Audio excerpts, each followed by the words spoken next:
Thiruvananthapuram Nemom government U P സ്കൂളിൽ മോഷണം. പള്ളിച്ചൽ പഞ്ചായത്തിലെ ദേശീയപാതയോട് ചേർന്നുള്ള സ്കൂളിലെ അനക്സ് കെട്ടിടത്തിലാണ് മോഷണം നടന്നത്. സ്കൂളിലെ പ്രീ പ്രൈമറി വിഭാഗത്തിലെ വർണ്ണക്കൂടാരം സ്ഥിതി ചെയ്യുന്ന ഭാഗത്തെ പഠനോപകരണങ്ങൾ നശിപ്പിക്കുകയും LED TV മോഷ്ടിക്കുകയും ചെയ്തു. ക്ലാസ് മുറികളിലെ വാതിലുകളുടെ പൂട്ട് പൊളിച്ചാണ് മോഷ്ടാവ് അകത്ത് കടന്നത്. സ്കൂൾ അധികൃതരുടെ പരാതിയിൽ സമീപത്തെ CCTV കേന്ദ്രീകരിച്ച് പോലീസ് അന്വേഷണം ആരംഭിച്ചു.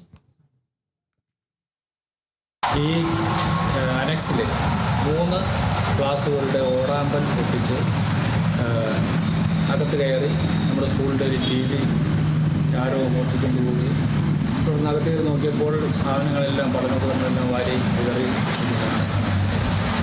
അതറിഞ്ഞ് നമ്മൾ ഉടനെ തന്നെ പോലീസിൽ പരാതിപ്പെടുകയും വിരലടയാള വിദഗ്ധർ വന്ന് പരിശോധിക്കുകയും തുടർ നടപടി എടുക്കുകയും ചെയ്തു. നമ്മുടെ Nemom school, Nemom victory boys high school, girls high school, അതുപോലെ തന്നെ UPSൻ്റെ അനക്സ് എന്നിവ സ്ഥിതി ചെയ്യുന്നത് ഈ വാർഡിലാണ്. ഈ വാർഡിൻ്റെ ഈ UPS എന്ന സ്കൂളിൻ്റെയും ബോയ്സിൻ്റെയും ഫ്രണ്ടിലായി 3-4 ദിവസമായി മറിയ കോളേജ് കഴക്കൂട്ടം ആ സ്കൂളിൻ്റെ ഒരു ബസ് അവിടെ പാർക്ക് ചെയ്തിട്ടുണ്ട്. പല പ്രാവശ്യമായിട്ട് അവരുടെ അടുത്ത് മാറ്റാൻ പറഞ്ഞിട്ടും ഇതുവരെ അത് അവിടുന്ന് മാറ്റിയിട്ടില്ല. പല പ്രാവശ്യം ബന്ധപ്പെടാൻ ശ്രമിച്ചിട്ടും കിട്ടിയിട്ടുമില്ല.